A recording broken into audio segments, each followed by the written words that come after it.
So we will be especially blessed tonight because we have a wonderful lady doing our presentation tonight, Janis Campbell, um, which right now, most of you probably know her at least as well as I do. I know that she has been involved with the Coptics for quite a number of years. She was a member of the board of directors for a period of time. Uh, it looks like she has been both the teacher and the minister, going through the full range of programs, committee chair for the level 2, which is used to be called teacher training, now called self-discovery. Looks like she was doing that for at least 20 years. And she's been a registered nurse, massage therapist, and a volunteer with Holistic Nurse Association and Massage Association. She's also the mother of the person who is giving the Coptic moment tonight, Renee, who we will also hear later tonight. The topic that Janis will present is the natural laws of the universe. And tonight we're doing something just a little bit different because I will be playing a video that we recorded of a presentation she made for the WSO, the World Service Order Training. And you'll get a little glimpse of what we cover in that course. Hello and warm greetings. I have been invited to speak to you today about the natural principles or laws of the universe. Wonderful, I thought. They're universal, they're limited, they're concrete, and definable. Well, as I prepared for this, I realized not so much. There are multiple sources that talk about the laws or principles of the universe, ranging from 7 in number to 33. Most of the ones that have more than 7 are just expansions of the 7 or subtleties of them. These laws or principles were first listed in the Kabbalion. It's a book that was originally published in 1908 by the 3 initiates. The author is cited as William Walter Atkinson. He was an attorney in Chicago at the time who was heavily involved in the occult. The purpose of the Kabbalion was to transfer the teachings of Hermes Trismegistus.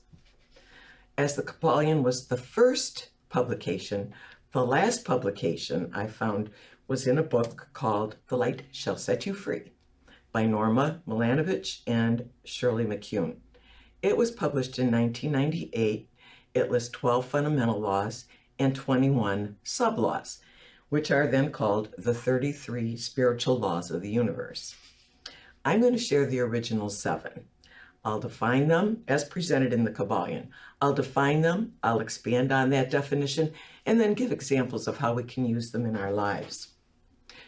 Hermes Trismegistus was a reputed philosopher, priest, and magician. Some believe he was an actual man who lived so long ago in Egypt that the biblical figure Abraham picked up on his teachings. Others believe he was a metaphorical combination of 2 gods, the Egyptian god Thoth, who was a messenger of the gods, and the Greek god Hermes, also a messenger of the gods. Still others believe he was just a composite of an occult group of student writers. Of the 7 universal laws, the first 3 are the higher immutable laws, meaning they have always been, they will always be, they're absolute and eternal, they can never be changed or transcended. The remaining 4 are called the lower mutable laws, meaning they can be transcended and we can work with them in our lives to create an ideal inner and outer world. The universal laws are all interrelated, and everything, it's based on the fact that everything is comprised of energy and that this energy is always in motion. The front of the Kabbalion has 2 quotes in almost every source that I've found. The first is, "The principles of truth are 7. He who knows these understandingly possesses the magic key before whose touch all the doors of the temple fly open." And The lips of wisdom are closed, except to the ears of understanding. You're here today because you're ready for this. You're going to hear this. So the first is the principle of mentalism. The all is mind, the universe is mental. Everything is mental. For anything to be, a thought must precede it. Through this principle, it is believed that God is consciousness and that the universe is a result of the thought of God, the manifestation of the mind of God. This law shows us the effects of the mind on all planes of existence: physical, mental and emotional, and spiritual. This is the first building block of the process of manifestation. Buddha said, what you think, you become. What you feel, you attract. What you imagine, you create. Using this law, we too can harness the power of our minds to create the life we want. And I must say that you are in the presence of one of the best manifestors that I have met, who has several examples, your own Alan Tuck. The second is the principle of correspondence. As above, so below. As below, so above. As within, so without. As without, so within. This represents the interaction between the macrocosm and the microcosm. This allows us to see the connection between the mental, physical, and spiritual planes of existence. All planes of existence are reflections of one another, and together they make up the whole of the holographic universe. A biblical example is Jesus' teaching on the Sermon on the Mount. Thy kingdom come, thy will be done on earth as it is in heaven. Correspondence reveals the link between the conscious and the subconscious mind, meaning what we hold in our thoughts becomes our reality. We can understand the state of our physical world by looking at our thoughts. Similarly, we can look at our thoughts and see what is happening in the outer world. James Allen, the author of As a Man Thinketh, stated, "Circumstances do not make the man, they reveal him." Third, the principle of vibration. Nothing rests. Everything moves. Everything vibrates. All things, physical matter and spiritual energy, hold a certain vibration. Everything is pure energy vibrating at a different frequency. Higher vibrations are less dense. Lower vibrations are more dense. Obvious example is H2O. At its densest, it's ice. Raise the vibration, it's water. Raise the vibration more, it is steam. This, when I was studying this, reminded me of the old TV show Star Trek, where someone would get into the little tube and then say, "Beam me up, Scotty," and they would dissolve and then appear someplace else. Vibration.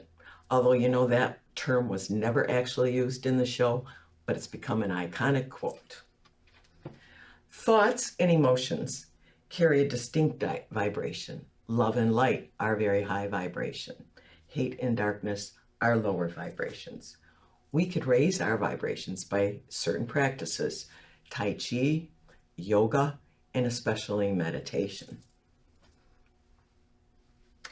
Given thoughts are vibrations, when we raise our thoughts, this underpins the law of attraction. Number 4, the principle of polarity. Everything is dual. Everything has poles. Everything has its pair of opposites. Like and unlike are the same. Opposites are identical in nature, but different in degree. Extremes meet. All truths are but half-truths. All paradoxes may be reconciled. This principle is very closely aligned with the principle of vibration. It's a relationship between two opposite characteristics or tendencies. Polarity can literally be referred to as positive and negative. Love and hate are on opposite poles of relationship. Hot and cold, opposite poles of temperature. It can be 72 degrees in our house. I am very warm and my husband is freezing. We have others, peace and war, good and evil, yes and no, light and darkness, optimism and despair, enthusiasm and apathy, trust, faith, and doubt or disbelief, energy and matter. All are varying degrees of the same thing. I love the pictures that I put up on the slide. Tall and short. Next to my husband, I am short. Next to my grandchild, I am tall. And I thought the dogs were cute. And then we've got John Davis's turtle and the hare, slow and fast. Extremes of the same process or principle. Polarity only operates in the physical and mental world, because in the spiritual world, God is above the opposites. We can transmute our emotions along the same line of any pair of opposites, from hate to love, from fear to courage, and so on, by raising above our emotions and consciously choosing to focus on higher emotions. I say, Jim, would you please put a sweater on? Or I can take my sweater off. I am transmuting this particular principle. The fifth is the principle of rhythm. Everything flows in and out. Everything has its tides. All things rise and fall. The pendulum swing manifests in everything. The measure of the swing to the right is the measure of the swing to the left. Rhythm compensates. This is also related to the principle of polarity. We inhale, we exhale. We have the ocean tides, day and night, the cycles of the earth's seasons, and even our heartbeats are examples of rhythm. We can rise above the law of rhythm in our inner world and so in our outer world by being aware of the extremes that we are experiencing. If we don't use those extremes, the pendulum doesn't have that far to correct and we come to a state of balance. It's all about balance. Number 6, the principle of cause and effect. Every cause has its effect. Every effect has its cause. Everything happens according to law. Chance is but a name for law not recognized. And aside, so is luck. There are many planes of causation, but nothing escapes this law. If in a conversation we hear the words so, because, since, those are examples of this law of cause and effect. There are also unstated laws of causes, or unstated causes and effects. And there's also sequential. There's an oil ship in the Gulf of Mexico. It gets hit or hits something and creates an oil spill. Cause, effect.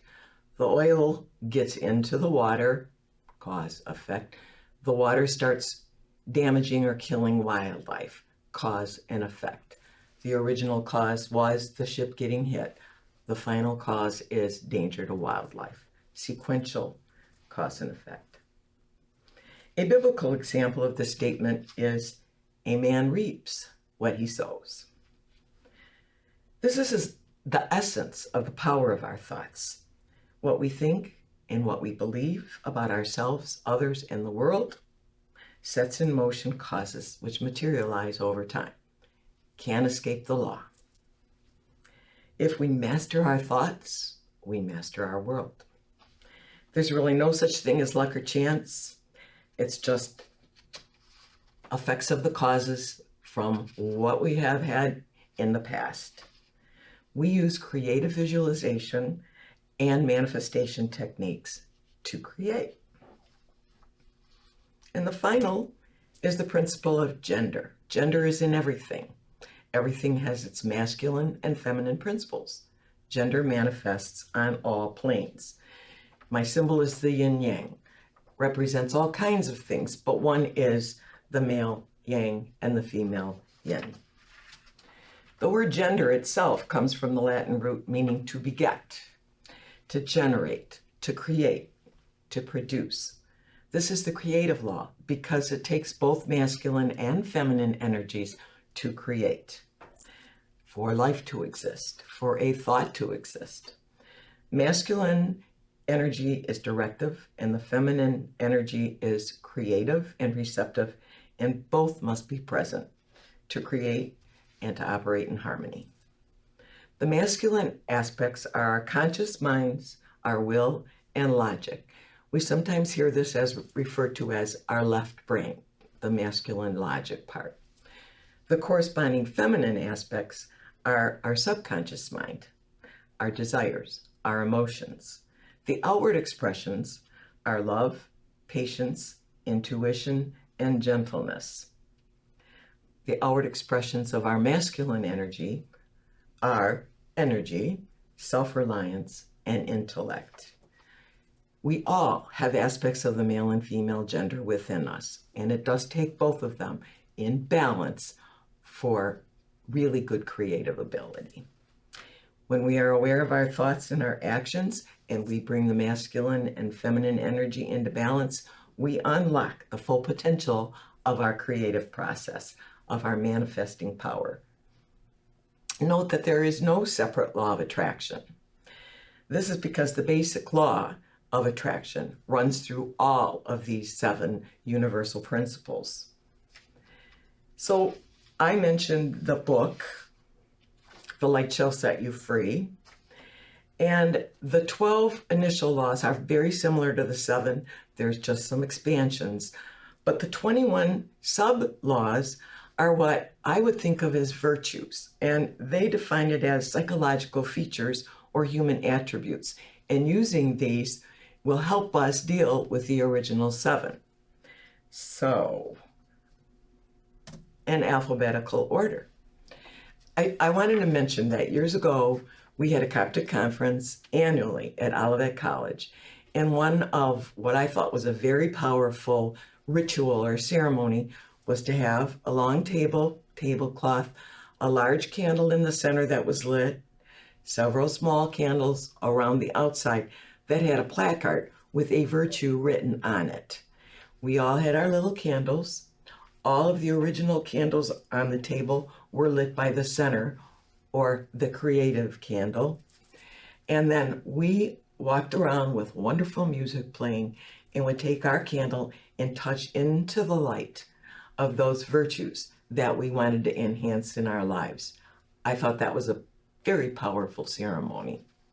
So in alphabetical order, as listed in The Light Shall Set You Free, is aspiration to a higher power, charity, compassion or caring, courage, confidence, dedication, loyalty, commitment, determination, diligence, they all fall under that dedication, faith and trust, forgiveness, generosity, grace, which is poise, elegance, forgiveness, and it's a blessing, honesty, sincerity, integrity, hope, joy, including contentment, kindness, compassion, leadership, non-interference, kind of accept and let it go, patience, responsibility, self-love, thankfulness, and unconditional love. Understanding these laws will help us become conscious creators of our own work, of our own life, of the circumstances in our life. Accept all the parts of yourself and understand that balance is a key for self-mastery. Buddha called this the middle way. And it is about balance of all of the universal principles. If we master the mutable, the 4 lower, and we live within the 3 immutable, we will master our lives in every way. We are conscious creators. Here's an affirmation to add to your daily routine. I am a conscious creator. Joyful mastery to you. Namaste. I noticed in rewatching the video that I skipped over one of the virtues, and that was praise. And it's a very important attribute or virtue because it refocuses our affections, it realigns our priorities, it restores our souls, our spirit becomes more pliable, and we're more receptive to receiving the Holy Spirit. So light that candle. I did enjoy that process that we had at the Coptic conferences. One question I was thinking about as I was watching this, do you feel that any of the laws that you talked about are more important than others or more useful than others? I think it would depend on everybody's individual life, because what I'm having an issue coming into balance, someone else may not. So it would be some of them that may be more important to me, but it doesn't mean that they're more important on a scale of 1 to 7. Okay. And I think you kind of answered the other question that I was thinking about is were any of them more difficult for you to incorporate into your life? Oh, yes. And some of them have been more difficult in the past, are less difficult now. And then others have slid into that. Well, this is the one I'm working on, which is why, this presentation was supposed to be for a level 1. And in most level 1 courses, it would be beginner information. In a course that's spiritual or metaphysical, we've all been students of the universe for a long, long time. So our knowledge and our use of these natural laws has waned and waxed. And I happen to think of the analogy of the river. We may get in at the same place and stand on the same rock, but that river is always flowing. That universe is always flowing. So, even in preparing this, it was really good for me to have the review and to think about how things have changed in my life. So that's why I suggested maybe we do this tonight. So I hope that people had that same reflection. So I'd like to just ask the group, anybody have any comments or questions for Janis? That was beautiful, Janice, and I don't remember if it was mentioned earlier, but when did you do that video? It was very good. In March of this year. And that's this year. Yeah.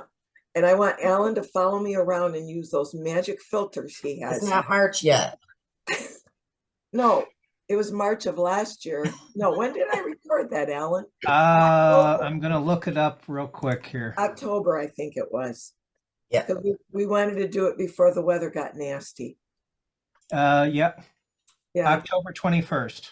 So it was just for this class. Yeah, but he used all those filters, so my coloring was nice, less wrinkles. Actually, I think most of that was just how much light there was in that room, and I think you were giving off at least half of that light. So it was bright in there. Well, I have to say, when I originally watched that video, again, it was like a learning experience, but it's kind of stuff we all know.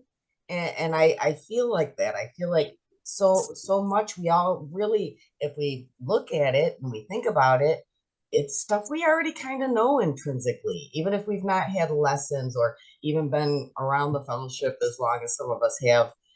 It's stuff that we kind of know intrinsically, but it's a really good to bring it out refresher to maybe meditate on some of it and see where we're at in our own growth.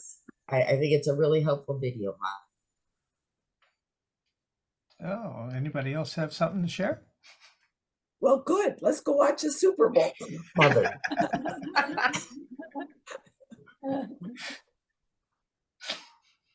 Was the Super Bowl tonight?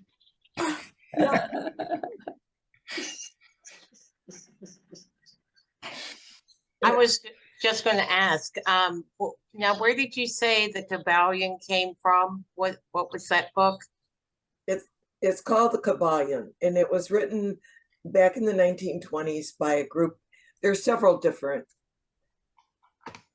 theories about, but it was to purport the teachings of Hermes Trismegistus. But if you type in natural laws of the universe, you get bombarded with different sources. But they all pretty much say the same thing, and I stuck with the original ones.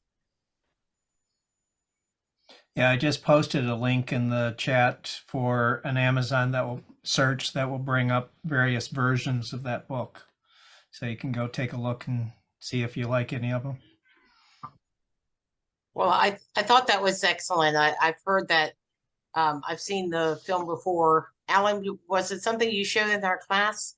Because I've seen Yeah, it. this was from session 6 of the WSO class. Right. Well, that's what I thought. But this time I think I appreciated hearing it all again, because this time I grabbed out a paper and pencil and I took some notes. But what struck me about it when I heard it this time is how much it sounds like the philosophy of Walter and Leo Russell, which is another philosophy that I've been doing some study with. Of course, it sounds like lots of things we've heard in lots of other religions, and we know are true in our own life because we've realized it. But I just loved hearing it again. It was a wonderful talk.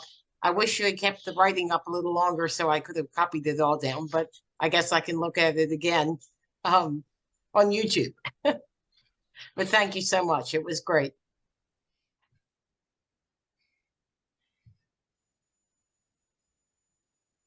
Okay. Sounds like this is going to be the shortest discussion on record. Yay!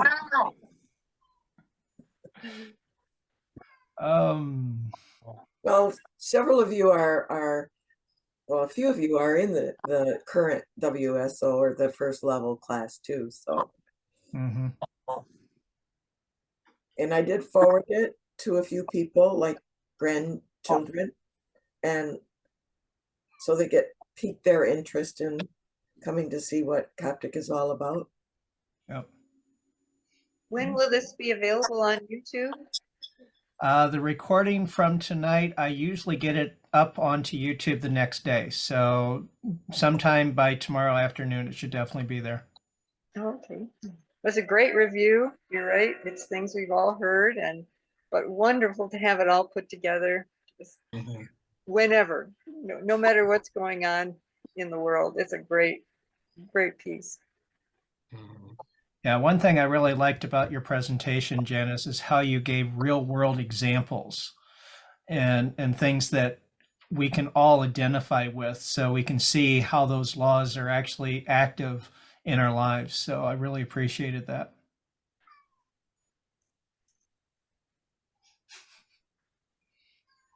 Can you tell me a little more about your other functions or what you do in different parts of the organization?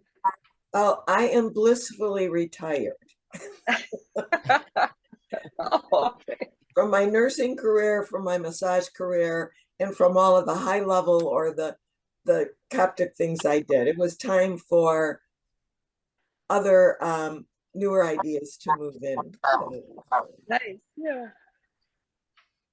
But luckily, even though she's retired, she still takes time to share her wisdom and insights with the rest of us. So Great. very generous. Once a Coptic, always a Coptic, at least for this camp. That's really true. My parents met at Hamid Bey's meetings in Chicago. Wow. And my dad was going to see him when he was about 18 in 1937, 36, 38. And so it was part of my upbringing. And we went to see him as much as they could. Well, my dad went and my mother did. But as kids, you absorb it and they taught it the best you could. But you're right. It's always part of your thinking, being surrounded by that. And I realized today, my father was older than John. So he got the 1940s, 50s version, and John probably got the 1950s, 60s version.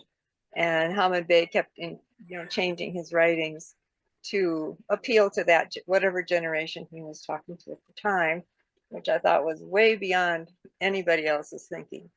And I love the fact he always said, I don't know everything except what you what you hear that feels right and let the rest go.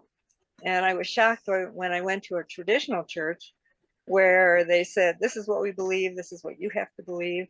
And I was like, wait, that's not cafeteria style belief system that I grew up with. So it was really nice to hear your talk.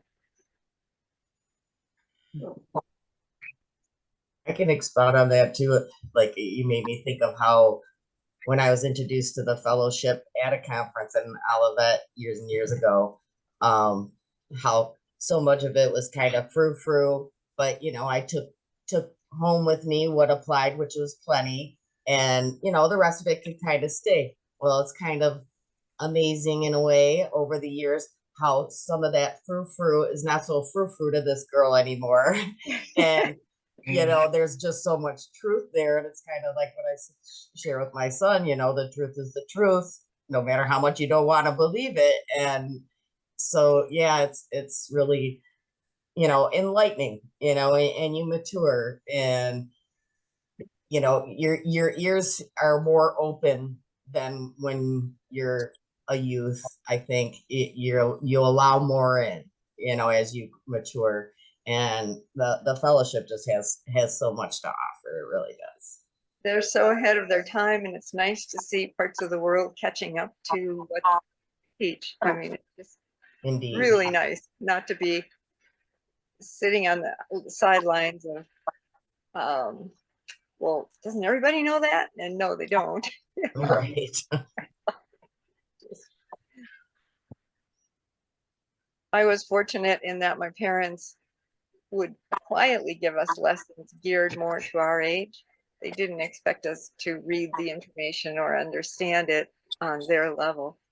But when I was about 11 or 12, I asked my mother about reincarnation, if she believed in it, because we'd been to a lecture by Master Stanley, and he mentioned it once. And she never did tell me what she believed. She said, well, a lot of the world believes in reincarnation, but in the United States, they don't. So she said, just go and think on it and see how you feel about it. And so she didn't use the word meditation. She said, just go quietly think about it. And so I came to the conclusion I did believe in it, because if I believed in a loving God, when you look at different circumstances, it didn't seem fair that one person would have so much and one so little. And so from a simplistic view, and I still feel that that's true, that was kind of how she taught us. And she was open to questions, and it was just nice not to feel judged for what to her might have been a simple question, but to me it was very, complex as a child. So it kind of transfers forward to what I tried to tell my son, but he absorbed some and not all. But for him, trying to find a girl who understands the underlying messages that I was trying to teach him, which I didn't do that well with, my mother had it down, but to find a partner that would be on the same plane has been really difficult. So maybe I made it harder for him. I don't know. You just do it the best you can. And trust that it's all going to work out just the way it's supposed to. Right.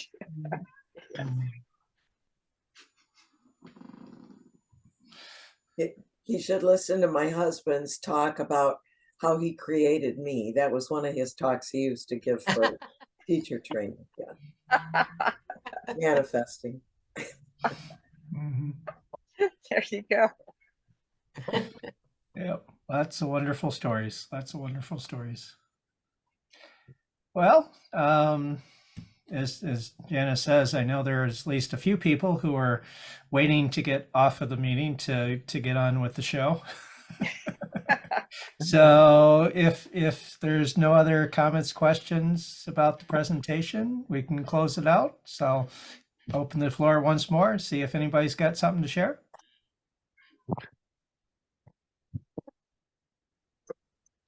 Okay, so I guess we'll go ahead and close it. So let's see, go ahead and do a closing prayer here. And once again, we'll release, relax, go within, connect with that divine essence within ourselves, that divine essence of the universe that we are in direct connection with. And we give thanks for the information that we have been reminded of tonight, the new information that came along with it, and the opportunity to connect with others who share our interest and our passions and our love for Hamid Bey's material, the wisdom of the ages, and the practical application of that wisdom into our personal lives. We give thanks, and so it is. Thank you, thank you, thank you. Good night. I hope your team wins. Thank you, Alan. Thank you. You're Thank welcome. you, Janice.